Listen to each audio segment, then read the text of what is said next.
Alors, shalom, shalom. Le Père qui nous a rassemblés ce soir est merveilleux et nous croyons que si nous sommes vivants, c'est que nous avons une mission à accomplir sur la terre. Nous espérons que vous vous portez tous bien. Et ce soir, nous allons, par la grâce de Dieu, partager sur les événements actuels en Israël et la fin des temps. Alors, nous allons rapidement prendre nos Bibles dans l'Évangile selon Luc. Et nous allons lire dans Luc chapitre 21. Nous allons prendre du verset 20 au verset 24. Luc chapitre 21, 20 à 24. Je lis la parole. Lorsque vous verrez Jérusalem investie par les chars, sachez alors que sa désolation est proche. Alors ceux qui seront en Judée fuient dans les montagnes, que ceux qui seront au milieu de Jérusalem en sortent, et que ceux qui seront dans les champs n'entrent pas dans la ville, car ce seront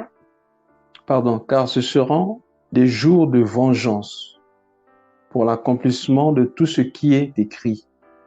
Malheur aux femmes enceintes malheur aux femmes qui seront enceintes, et à celles qui allaiteront en ces jours-là, car il y aura une grande détresse dans le pays et de la colère contre ce peuple.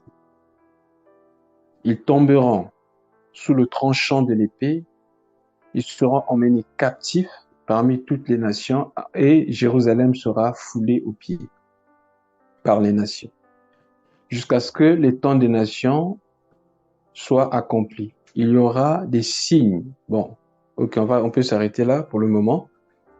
On va prendre l'autre partie après. Alors ici, c'est une prophétie que le Seigneur Jésus était en train de donner. C'est important qu'en tant qu'Église, nous comprenions la prophétie biblique.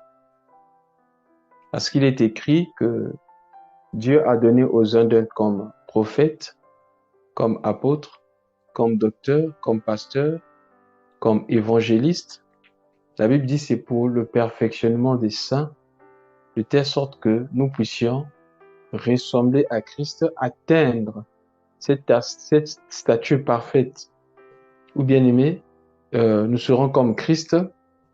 Et la Bible dit c'est pour que nous ne soyons pas comme des enfants flottant à tout vent de doctrine, mais que nous soyons stables. Donc le but du message, le but de l'enseignement, c'est pour nous préparer à rencontrer le Seigneur. C'est très important. Parce que de nos jours, de plus en plus, les messages sont tellement centrés sur l'homme, centrés sur la terre, centrés sur la vie présente, que les gens commencent à perdre la vue sur l'éternité. Alors que lorsque nous voyons les messages prêchés par le Seigneur lui-même, les messages prêchés par les apôtres, bien-aimés, ces messages-là concernaient le royaume des cieux. On dit par exemple le livre des Actes des Apôtres, avant de monter, quand Jésus était avec eux, il passa 40 jours au milieu d'eux, leur enseignant des choses qui concernent le royaume. Et quand l'ange a libéré les apôtres de la prison, il leur a dit, allez-y prêcher les choses qui concernent cette vie. Quelle vie? La vie éternelle. Donc, bien aimé, c'est très important que nous, en tant qu'Église, nous comprenions que la vie chrétienne ne consiste pas seulement au fait de bien manger, de bien s'habiller, de ne pas tomber malade, de ne pas être emmerdé par des démons, d'être stable, que nos enfants partent à l'école, qu'on ait des enfants, qu'on se marie, qu'on soit à l'aise. Non, bien aimé. La Bible dit, si c'est pour cette vie que nous croyons en Christ, alors nous sommes le plus malheureux de tous les humains. C'est-à-dire que si notre croyance n'est limité que par le fait de posséder les choses de la terre, alors nous avons bien aimé manquer. C'est sûr que si la persécution s'élève, nous allons vite abandonner le Seigneur. Parce que Dieu doit être notre tout. Nous devons marcher en lui, dépendre de lui et faire, bien aimé, ce que Dieu attend de nous. Une fois, juste avant que le Seigneur ne parte, pendant qu'il marchait avec les disciples, au sorti du temple, la Bible dit que les disciples ont commencé à admirer le temple. Et en admirant le temple, ils voulaient montrer ce beau bâtiment au Seigneur en disant, Seigneur, regarde comment c'est beau. Et le Seigneur va dire aux disciples, il ne restera pas ici un jour, une pierre sur une autre qui ne soit rebâtie. Ils étaient surpris parce que le temple, c'était l'espoir d'Israël. Donc les apôtres ne pouvaient même pas imaginer que ce temple-là soit détruit. Alors le Seigneur va leur dire, cela arrivera un jour. Ils vont poser la question au Seigneur, quand cela arrivera-t-il et quel est le signe de ton avènement et de la fin du monde? Dès que le Seigneur commence à parler, il dit que personne ne vous séduise. Il a parlé de l'apostasie, de la séduction des faux prophètes. Il a touché les tremblements de terre. Il a touché les inondations. Il a parlé des guerres. Et bien aimé, c'est des choses que nous avons déjà vues. Il a dit, vous entendrez parler des guerres. Vous entendrez parler des guerres, vous verrez la guerre. Ça, on en a déjà vu. Les tremblements de terre, on en a vu. Il n'y a pas longtemps, il y a eu des morts au Maroc. Les inondations, pas plus tard que 3 semaines, il y a 3 semaines, je crois 2 semaines, il y a eu des morts en Libye. Plus de 10 000 morts. Et bien aimé, il y a eu des pandémies, il y a eu des épidémies. Bien aimé, toutes ces choses-là, nous les avons déjà vues. Et bien aimé, nous les verrons encore, selon la prophétie. Ce que le Seigneur Jésus a dit, sachez que lorsque vous verrez ces choses, ça ne sera pas encore la fin, mais ce n'est que ça ne sera que le commencement des douleurs. Donc, nous devons nous attendre à ça. Nous, en tant qu'enfants de Dieu, qui connaissons la pensée de Dieu, parce que notre Dieu est celui qui annonce la fin avant le commencement. Et il est important que nous sachions que la terre sur laquelle nous vivons est une terre qui est corrompue. Alors Dieu prépare une nouvelle terre, des nouveaux cieux et une nouvelle terre. Une terre sur laquelle régnera la justice, parce que la terre sur laquelle nous vivons, c'est une terre bien aimée qui est devenue imparfaite, qui est devenue incomplète, et bien aimée dans le Seigneur, une terre qui est devenue corrompue. Dieu doit, bien aimé, emmener la nouvelle terre et des nouveaux cieux. Mais avant que, bien aimé, la nouvelle terre arrive, il y a un certain nombre de choses qui doivent arriver sur la terre. Et parmi ces choses, le Seigneur Jésus parle ici de l'investissement des armées. On dit, lorsque vous verrez Jérusalem investie par des armées, sachez alors que sa désolation est proche. Bien aimé, pour comprendre cela, il faut prendre Daniel chapitre 9. Dans Daniel chapitre 9, dans le livre de Daniel, la Bible nous parle des événements qui concernent les 70 semaines de Daniel. Et ces événements qui constituent en fait l'accomplissement de la prophétie de Jésus, selon laquelle la justice divine retombera. Et sur cette génération, bien aimée, cette génération sera détruite. Dieu va juger cette génération et il a donné plusieurs signes. Parmi ces signes, il a parlé aussi des jours de Noé et de Lot, en disant, ce qui arriva du temps de Noé arrivera aussi au jour du Fils de l'homme. Ce qui arrivera du temps de Lot arrivera aussi au jour du Fils de l'homme. Nous avons déjà expliqué ça plusieurs fois. Nous avions dit qu'il y a 2 caractéristiques très visibles dans ces 2 époques, de Noé et de Lot. Le Seigneur dit, plusieurs personnes, les gens mangeaient, buvaient, achetaient, vendaient, construisaient. Les gens se mariaient et mariaient leurs enfants. Et nous l'avions dit la fois passée que ce qui caractérise ces temps, c'est l'hyperactivité. Les gens seront tellement actifs dans les activités physiques, dans les activités, alors que tout ce que le Seigneur Jésus a cité, il n'y a rien de mal dans tout ça. C'est bien de se marier, c'est bien de planter, c'est bien de construire. Mais bien aimés, les gens seront très matériels au point d'oublier le spirituel. Voilà les caractéristiques. Une autre chose qui caractérise ces deux époques, c'est que dans ces deux époques, il y avait bien aimé la dépravation des mœurs, l'immoralité sexuelle. Le temps de Noé, la Bible dit que les fils de Dieu virent que les filles des hommes, virent que les filles des hommes étaient belles et ils descendirent vers elles et ils l'ont pris comme femme. C'est ce que nous constatons. Le temps de Lot, on dit que ces deux hommes-là qui étaient allés chez Lot, et ces hommes, toute la ville, du plus vieux jusqu'au plus petit, ils ont dit, nous voulons que tu nous donnes, tu fasses sortir ces hommes-là, nous allons les connaître sexuellement. Au point où Lot dit, mais j'ai deux filles vierges ici, vous allez les prendre. Ils ont refusé. Ils ont dit, nous voulons seulement les hommes, ces hommes-là. Donc, nous voyons que c'était l'ère de l'homosexualité. Et aujourd'hui, de plus en plus, on veut nous habituer à ça. Vous regardez à la télé, par exemple, les publicités, sur Internet, on veut vous habituer à ça.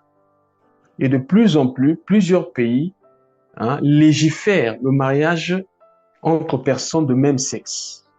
Et dans d'autres pays, si vous parlez contre l'homosexualité, on peut vous arrêter. J'ai vu, par exemple, en Afrique du Sud, en 2016, il y a un pasteur américain qui était arrivé là-bas. Il n'avait pas dit ouvertement. Il a simplement dit, même la nature nous enseigne. On n'a jamais vu un chien courir après un autre chien. On n'a jamais vu un éléphant mâle courir après un éléphant mâle. Bien aimé dans le Seigneur, le lendemain, les homosexuels ont fait éruption dans cette église-là. C'était même passé à la télé, au point où le gars était obligé de fuir. Ils ont dit que ce gars-là nous insultait en disant que nous sommes plus que les animaux. Mais oui, vous êtes plus que les animaux. Parce que vous ne réfléchissez plus. Mais c'est des choses, bien aimées, que nous verrons. Donc, ne soyons pas surpris de voir ça. Quand vous voyez ces choses, et cette année-ci, l'UNESCO, avec, la Banque mondiale, ils veulent s'arranger à faire de telle sorte que les gens puissent accepter maintenant qu'on puisse enseigner la sexologie aux enfants à l'école. Notre sœur qui est en Belgique a confirmé cela en disant que voilà, on leur conseille des livres sales, très sales, où on montre aux enfants à se masturber, on montre aux enfants, bien aimer le sexe à l'école. Parce qu'en fait, ils veulent que tout le monde se prépare à l'arrivée de l'Antichrist. Parce que quand l'Antichrist va venir, bien aimé dans le Seigneur, il faut que ça soit prêt. Mais ces choses-là, pour nous, c'est en effet des signes que notre Seigneur Jésus-Christ est sur le point de venir. Alors, bien aimé dans le Seigneur, qu'est-ce que nous constatons? Alors, nous constatons que tout ce que le Seigneur Jésus avait annoncé, c'est déjà accompli. Et dans Matthieu chapitre 24, verset 15, il a dit, quand vous verrez l'abomination de la désolation assis dans le lieu saint, que celui qui lit fasse attention.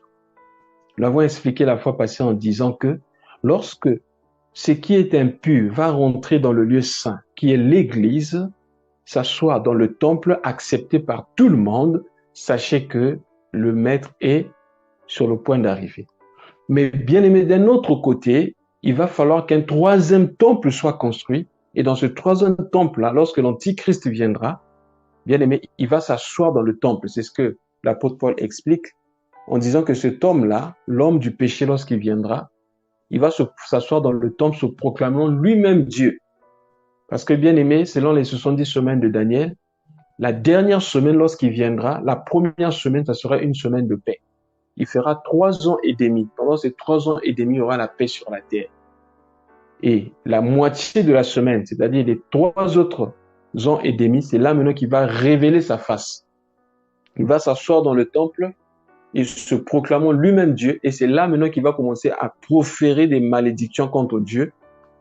Puisque la première venue, il va même tromper les Juifs. Les Juifs vont croire que c'est lui le Messie. Mais quand il va commencer à proférer des malédictions contre Dieu, c'est là qu'ils sauront que ce type-là n'est pas le Messie. Et c'est là que les tribulations vont commencer.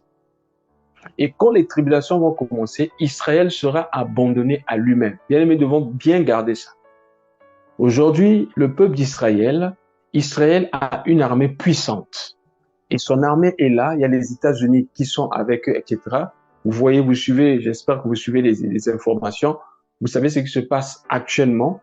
Comment est-ce qu'Israël est en train de bombarder Gaza, etc. Et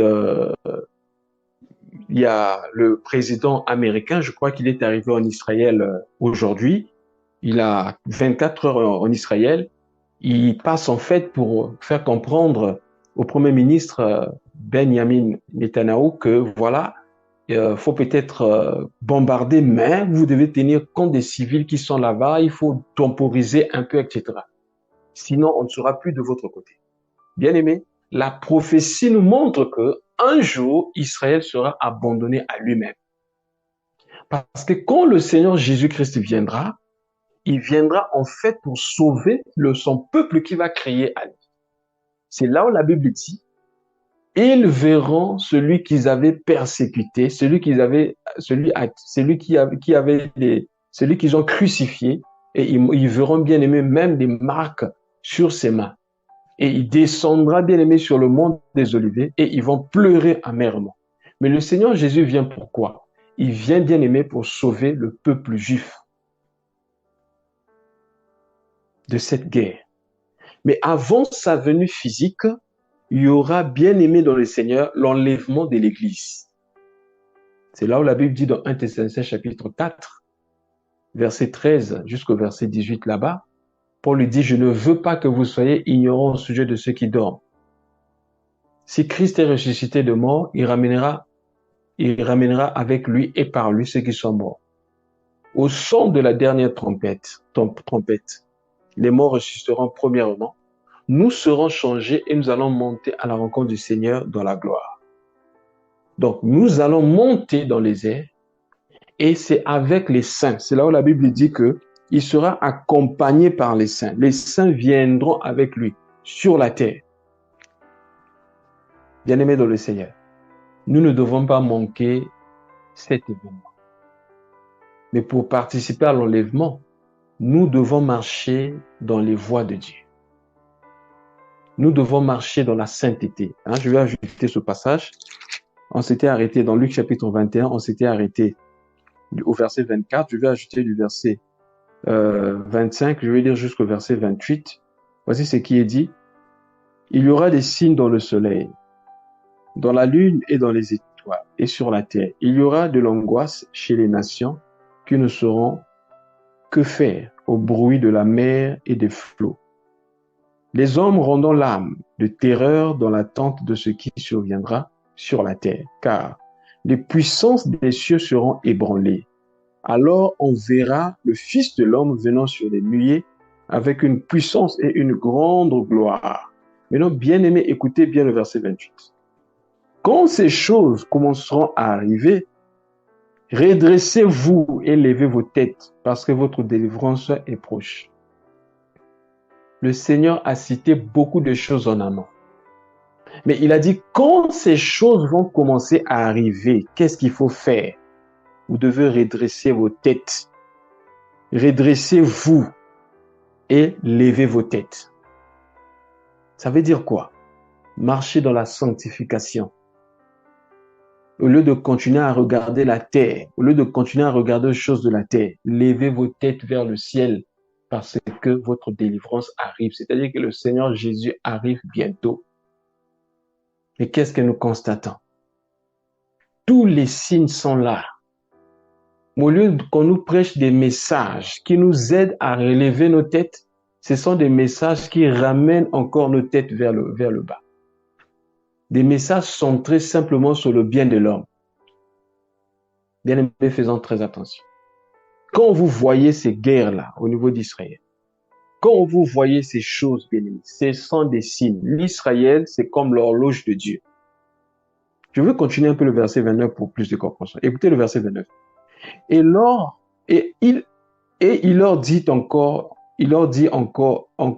leur dit une comparaison.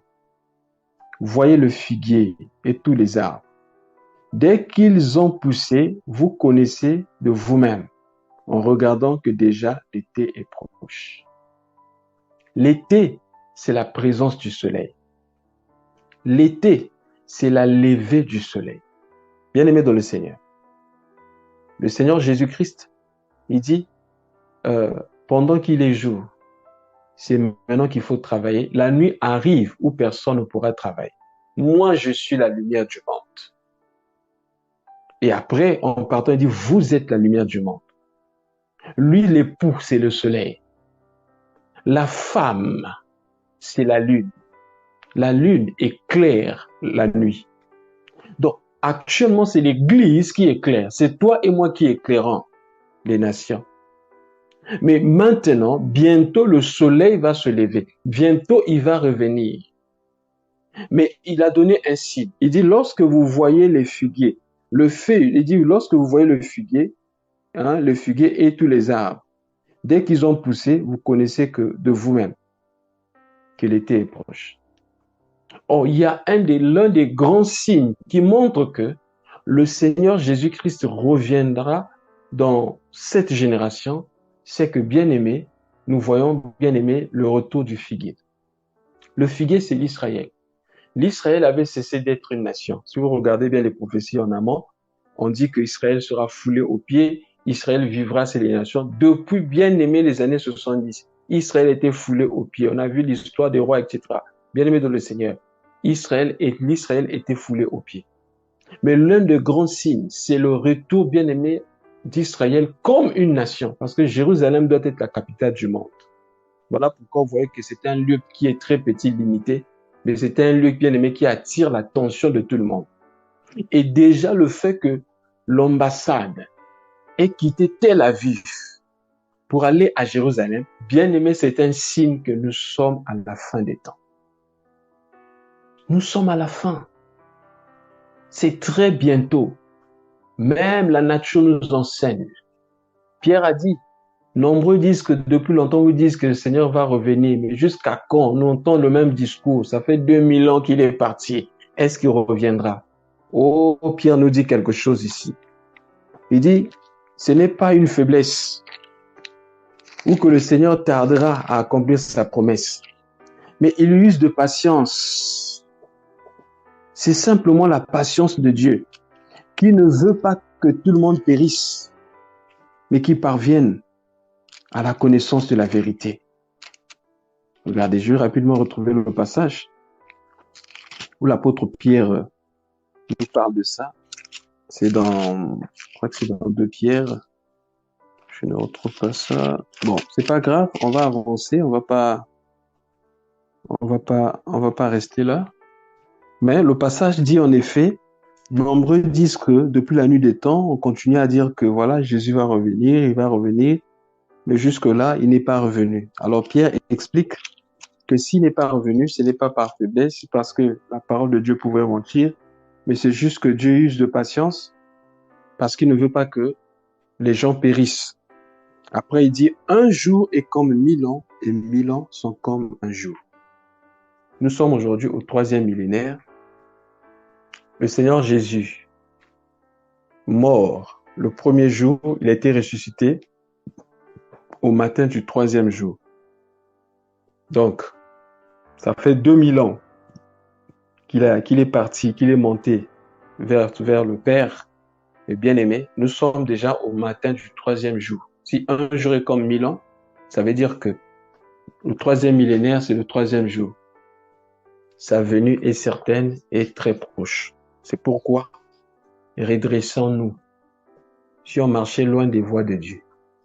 si on marchait loin des principes de Dieu, loin de la parole de Dieu, il est temps que nous puissions nous redresser et il est surtout temps que nous puissions, bien aimer, excusez-moi, lever nos têtes afin de le regarder.